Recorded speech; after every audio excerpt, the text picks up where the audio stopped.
El pan de la palabra. El pan de la vida. Alimento bajado del cielo para nutrir al pueblo de Dios que como peregrinos caminamos al Padre. Eterna eres Jesús, y también resurrección. Ven a nuestras almas en profunda comunión, en profunda comunión. Ven a nuestras almas, porque somos todos tuyos, Señor. Verdaderamente ha resucitado el Señor. Aleluya, aleluya. Verdaderamente ha resucitado el Señor. Y estamos alegres.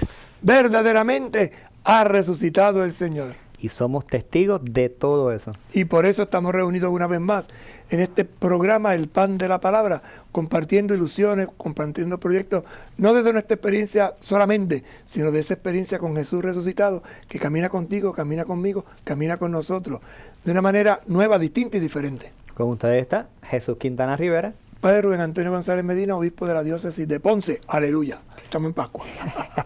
Seguimos avanzando, estamos en este cuarto domingo de Pascua y siempre en este cuarto domingo aparece la figura del buen pastor que va un poco a seguir iluminando, haciéndonos comprender qué es lo que ha pasado, qué es lo que hemos vivido. Podemos estar todavía como los discípulos, los apóstoles, atónitos, sin saber, viendo a Jesús pero sin comprender. Hoy se presenta Jesús con la figura del buen pastor en un pueblo que es campesino, que conoce de la labranza de la tierra, del pastoreo, y que haría mucho sentido en quien le escucha.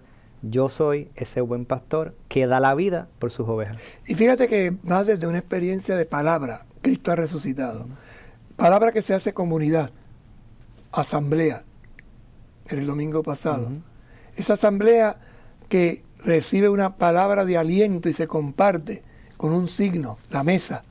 Y esa mesa que hoy necesita alguien que la presida, un ministro. Entonces, si se van dando cuenta, es progresivamente una catequesis que nos hace valorizar la Eucaristía dentro de la iglesia con los diversos signos que la misma iglesia nos presenta para entender qué es resucitar. Así que comenzamos este momento de reflexión, de compartir, de lectura orante, orando. En el nombre del Padre, del Hijo, del Espíritu Santo. Amén. Dios Todopoderoso y Eterno, condúcenos hacia los gozos celestiales, para que tu rebaño, a pesar de su debilidad, llegue a la gloria que le alcanzó la fortaleza de Jesucristo, su pastor, que vive y reina contigo en la unidad del Espíritu Santo y es Dios por los siglos de los siglos. Amén.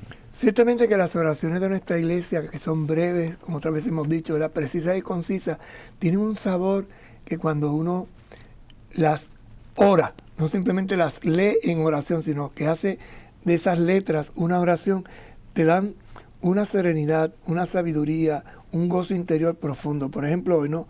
Dios Todopoderoso y Eterno, título que damos a Dios, el que todo lo puede, el Eterno. La palabra eterno es muy del Antiguo Testamento, porque el Eterno dijo, se cumple lo del Eterno. Habla siempre de ese Dios eterno, que no tiene principio, que no tiene fin, pero que siempre está ahí. Condúcenos. Así que ya te está diciendo, alguien me tiene que dirigir. Entonces, condúcenos. No condúceme, condúcenos. El domingo pasado en la oración decíamos que éramos pueblo, hijos e hijas, herederos. ¿Condúcenos a dónde? Hacia los gozos celestiales. ¿Y a qué gozos celestiales se refiere? No, hace referencia ahí, evidentemente, a la vida eterna, a la salvación. Que no es otra cosa sino la experiencia de la paternidad de Dios que en Jesucristo hemos descubierto. Dios es mi Padre, yo soy su hijo o su hija. Y esta filiación crea en mí una experiencia festiva, lo decía también la oración pasada, ¿no? Un gozo interno que es celestial, es decir, es fuera de este mundo.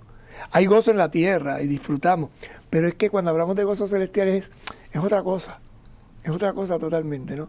A veces pasa en la liturgia, hay ciertos cánticos que te hacen entrar en el gozo y tú dices, es que ese canto a mí me produce en mi interioridad algo que me estimula, me mueve, me transforma, me pone en otro mood, como dirían los muchachos. Y aún nos dice que va conduciendo hacia estos gozos celestiales a tu rebaño. Conduce, ¿verdad?, a estos gozos celestiales para que tu rebaño, que somos nosotros, a pesar de su debilidad, llegue a la gloria que le alcanzó la fortaleza de Jesucristo. Interesante. Es su pastor. Interesante porque dice, mira, nos conduce hacia los gozos, que es esa alegría profunda. Rebaño. Ahora que se habla que la vacunación del rebaño, del rebaño, ¿no? A pesar de su debilidad. Por tanto, somos conscientes de que somos débiles. A pesar de eso, y recuerden la oración del domingo pasado, de la lectura, ¿no? Que decía, el Dios de Abraham, el de la fe, el Dios de Jacob, el de la promesa, Dios de Isaac, el de la promesa, pero el Dios de Jacob, de la debilidad. Y aquí vuelve también a decirnos, somos débiles. Pero entonces, a pesar de nuestra debilidad, lleguemos. Exacto. ¿A dónde? A la gloria. Es decir, a ese encuentro, a esa casa de Dios. ¿Y por qué podemos llegar allí? Porque ese llevarnos allá, ese ir hacia allá, ¿lo alcanzó quién? Jesucristo. Que es Nuestro pastor. el que va adelante, el que nos ha guiado. Y si Él marcó, la semana pasada, ¿verdad? Veíamos las manos marcadas y el costado y los pies. Esa señal, ese ID de identidad. Si el pastor lo experimentó, nosotros también en Él, por Él y con Él, lo vamos a experimentar. Y será un gozo profundo y eterno.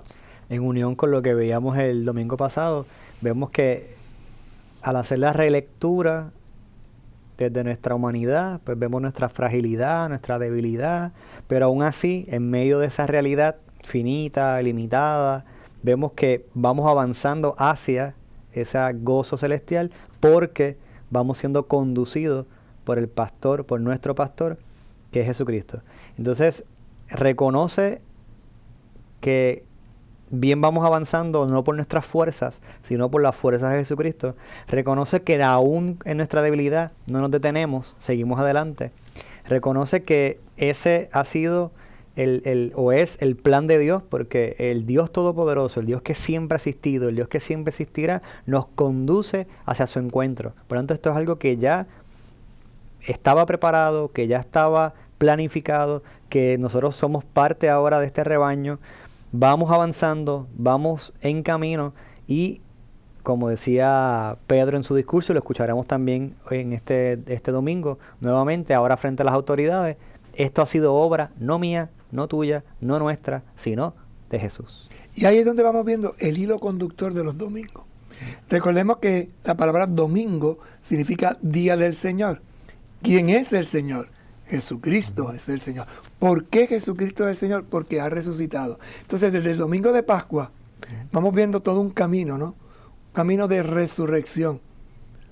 Si en un momento determinado experimentamos el primer domingo en la Pascua del Señor, su resurrección, en la Pascua, su resurrección, al domingo siguiente en su octava, experimentamos la resurrección de la comunidad. Esa comunidad que resucita porque tiene la presencia viva de Jesús en medio, porque le da una palabra, porque le da unos signos, porque le enseña. Y eso mismo es lo que después nosotros podemos vivirlo. Y el domingo pasado veíamos que en torno a una mesa, en torno a un diálogo, en una casa, que es la iglesia, que es el templo, hacemos lo mismo. Claro, ahora por la situación de la pandemia no con tanta frecuencia como quisiéramos, pero eso no quiere decir que no lo podamos hacer en nuestros hogares, en nuestra iglesia doméstica. Tenemos la oportunidad de redescubrir algo que el otro día estudiando un poco todos estos sentidos del templo judío, de la Pascua, de dónde nace la Pascua. Y es que la Pascua nace en un momento en que se recupera la celebración familiar, porque se habían quedado sin templo. Y sobre todo los que habían ido al exilio, que no tenían templo, necesitaban tener una liturgia doméstica. Algo así nos está pasando a nosotros, redescubrir la oración en familia. Qué curioso, que la gente decía, ya no se reza en familia. Yo creo que ahora Exacto. se está recuperando eso. Claro, otro estilo, otra forma, pero se está orando y se adora a Dios en espíritu y en verdad. Termina la oración colecta como todas las oraciones que de la liturgia nos presenta.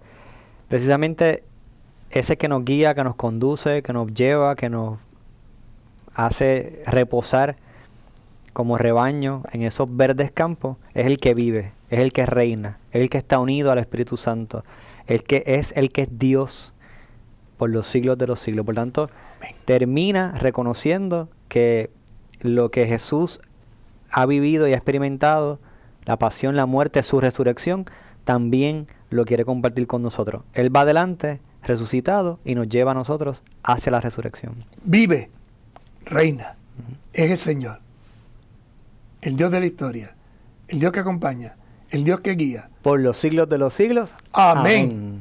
Así que cierra una oración, pero se abre una plegaria con el Salmo, que nos sirve también como base fundamental de este deseo que tenemos de entender este misterio de la Pascua que estamos celebrando.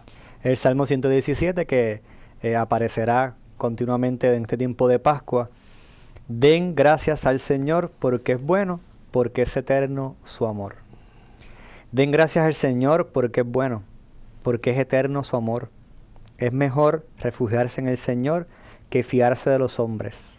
Es mejor refugiarse en el Señor que fiarse de los poderosos. Yo te doy gracias porque me escuchaste y fuiste mi salvación.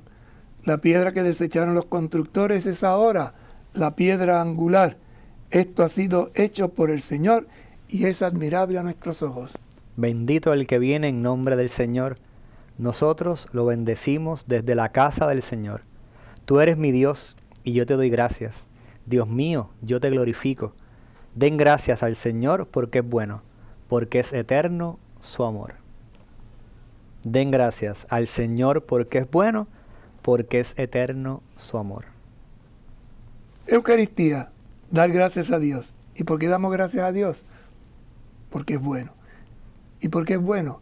Porque ha enviado a Jesucristo, porque ha derramado sobre nosotros abundantes bendiciones, porque ese derramar a Jesucristo en bendiciones manifiesta lo eterno de su amor. Y damos gracias como pueblo, como hijos, como comunidad, como iglesia. No es tan singular, sino es una invitación a todo aquel que forma parte de este pueblo, de este rebaño de Dios, a que demos gracias, porque en definitiva Él ha sido bueno con nosotros. No se vayan, que después de la pausa regresamos. El pan de la palabra. El pan de la vida. Luz y guía para nuestros pasos en el caminar. Con ella la iglesia reza, habla, piensa, discute, se busca la voluntad de Dios. Resurrección, ven a nuestras almas en profunda comunión, ven a nuestras almas, porque somos todos tuyos, Señor.